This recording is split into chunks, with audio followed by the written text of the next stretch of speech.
So this is our process so far of analyzing a scene. I want to repeat this process a little faster on the next scene. So I'm going to go over here to my browser. Come on, browser, and say that I want to add another diagram.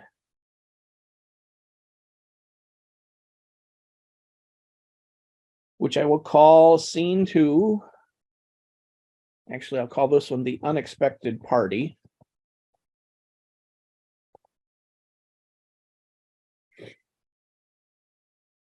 And I won't go into awful lot of details on here because good at grief, I'm going to have to draw 13 dwarves and give each of them their name and so on and so on and so on. That's going to take a long time, but I do want to go back to the concept of objects on here, because at some point here in the process, we mention that we have Thrower's map. And we have Thrower's key. And that at the point where the scene starts, Gandalf has both of these.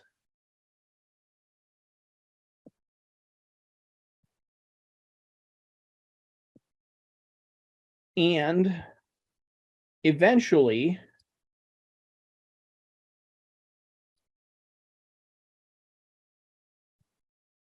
I'm going to have Thorin.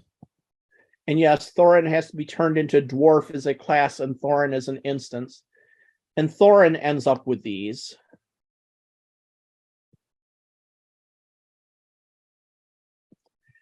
And this map starts out talking about the Lonely Mountain. The Lonely Mountain. And here's another case where I'm going to use a special arrow. And let me explain the reason for the special arrow, why I choose to use it. I'm going to use the dashed arrow, which essentially means I know about this thing. The map isn't physically connected to the Lonely Mountain. The map just depicts the Lonely Mountain, which means it has knowledge about the Lonely Mountain. It has that knowledge, which represents things that people know, but it's not a direct connection. You could say, for an example, that I have a dependence on the state of Washington because I know where it is. I have my left foot because I better know where it is. A solid arrow is a strong connection. A dashed arrow is a loose connection. So the map depicts the mountain, but the map doesn't have the mountain. Now the mountain has the river running nearby.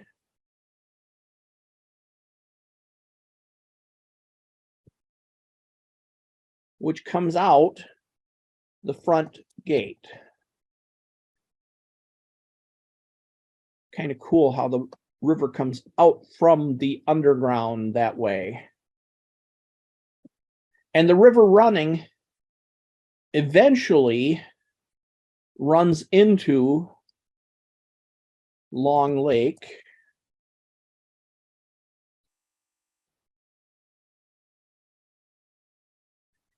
And along the way, and I'm going to cheat now because I don't remember this. Horror of horrors, I don't remember this. Wait, come back here.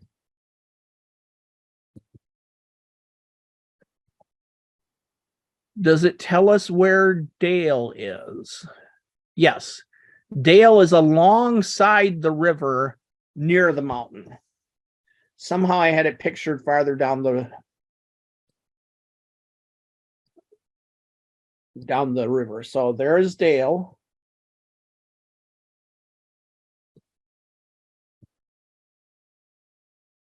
So that is, I just accidentally connected the river to itself, which could have a valid meaning. I haven't run into an example of that right now, but so there's Dale. And eventually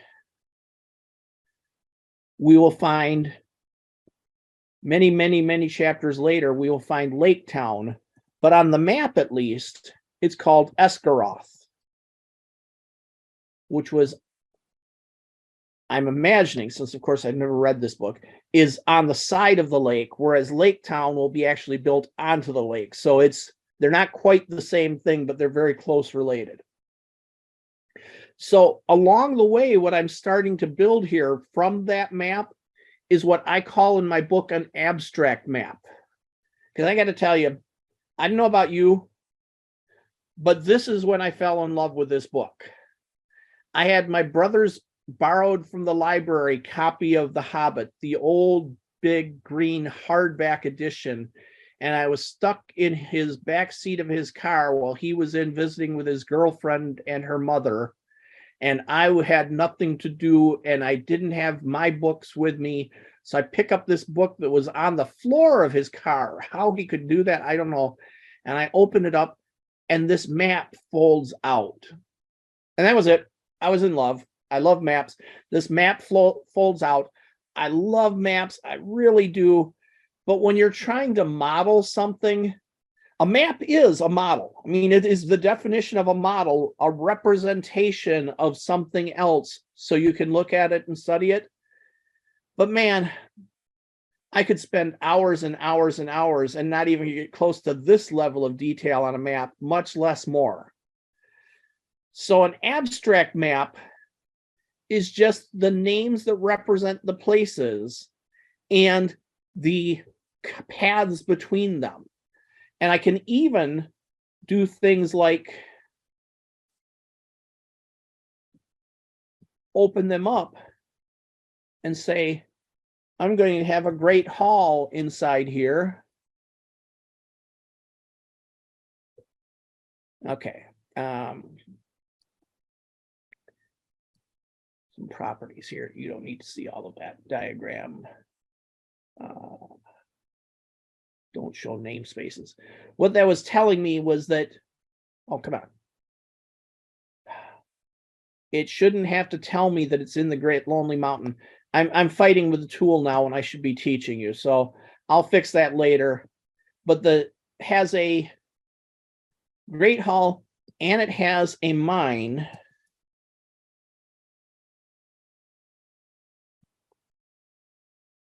And it has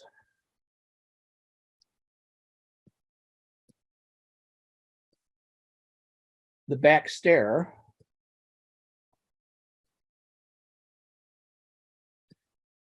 And the back stair leads to the Great Hall. And from the Great Hall, you can get to the mine. This abstract map is really fast and easy to draw.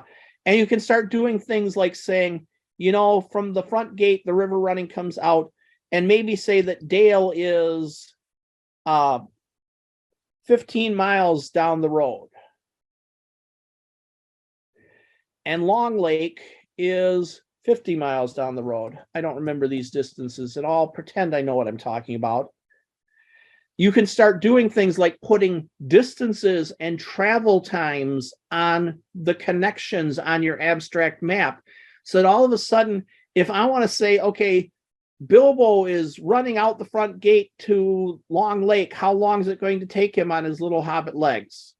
I can start looking at these distances. I can start doing calculations. If Dale is 15 miles down the river, can you see it from the front gate? Well, the front gate's pretty high, maybe.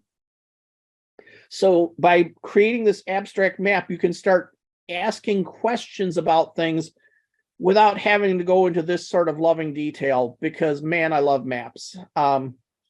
One of the proudest moments in my second novel was when the publisher asked for a map so they could give it to their cartographer.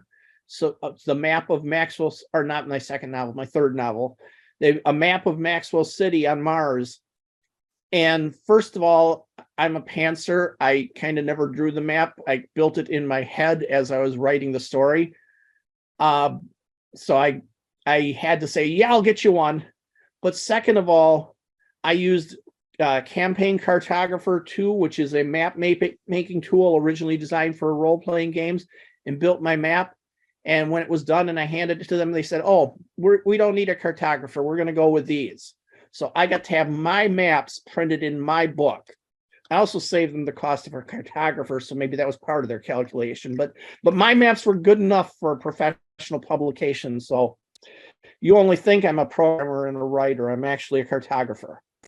No, I'm not. I'm not that good. All right. The thing I love about maps is they're equal parts information and artwork. Yes. And they're places where stories happen, so that combination can be inspiring. And more than anything, like these arrows, they're about the connections between things, not necessarily the things themselves. Mm-hmm. Dave Wolverton, one of my mentors, passed away, of course, a year or so ago. So we're still missing Dave. Dave had a very different approach to world building or to story building than I do. It was about as anti-pantser as you could get. He wanted the stories and characters to evolve naturally from the world. So he would literally design his world and his magic system and his cultures and his maps and everything, and then look at his world and look at places on the map and say, I've never really known what's happening in this valley here. Who would live here? And he starts developing a character that would live there and what their life was like and what living in that valley meant. Did it mean that they were snowbound 6 months out of the year or something like that? What problems does that raise for them? And a character would emerge in his head with goals and conflicts and challenges. And then he would start outlining the story of that character, starting from the map. I don't remember if I have ever started from a map because I tend to come up with a character first, but I've often looked at a map and said, what could happen interesting there? And start figuring out a story happening there. So the maps are definitely how things connect, which is exactly what visualization gives you in general, is the connections between things.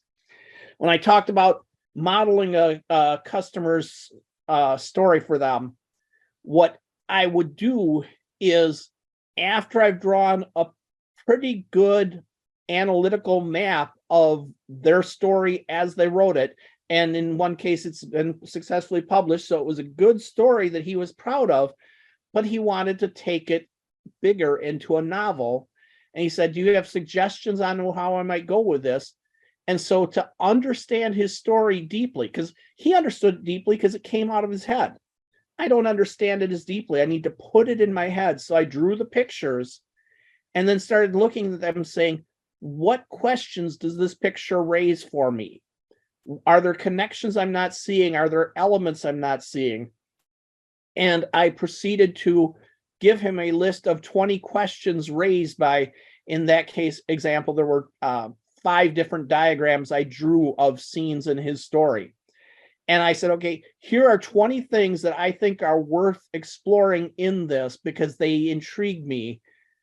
Look at these, and if you see any of them that get you started writing, then I think I have accomplished our goal. So the abstract map is a big element that I get out of the rest of chapter 1 of The Hobbit, which is the picture of the places in that map. And there's a lot more in here because we get mentioned the Mines of Moria. We don't know where they're at yet, but we get them mentioned. We get mentioned the Dungeons of the Necromancer. We don't know where those are yet, nor who the Necromancer is yet. But these things get mentioned. This is a big part of how I do my analysis, both for stories and for software, is if they mention it, it goes into a picture, because that becomes a placeholder in my head of, hey, we've got the Dungeons of the Necromancer here. I wonder what that's about. I wonder if I need to pay more attention to that. And boy, if they had paid more attention, they might have saved a few 100,000 lives a generation later. Or maybe not. Hard to tell. The Ring had a plan of its own. But getting these elements down there and letting me look at them pictorially gives me a different perspective on the story. I mentioned earlier the outline effect, that if I take the knowledge and turn it into something, I think about it differently and learn about it differently. The echo effect is if I take the knowledge and present it in a different form, it can often highlight unrecognized differences, where we both said apple and you thought I meant the fruit and I thought I meant the computer, and we proceed to go out shopping for apples, and you've gone off to the fruit stand and I've gone off to Best Buy. Because if I had drawn a picture of the apple that I wanted, we would have both known what I want. Sometimes the best way to work around synonyms and overloaded terms is to do the same terms in a different form, and pictures are one different form. I could have certainly instead just described verbally. So I say I want an apple, you say, okay, so you want the round red ones, the smooth ones, or do you want the crinkly green ones, or do you want the little tiny ones? And I'm like, crinkly green computers? So the pictures can also serve as an echo effect of highlighting misperceptions or just highlighting alternate perceptions. Okay. And again, I have another version of this, which has got all 13 dwarves on it and all sorts of other stuff going on it. But the most important additional pieces that aren't on this yet is that Thorin has a goal, which is reclaim the Lonely Mountain.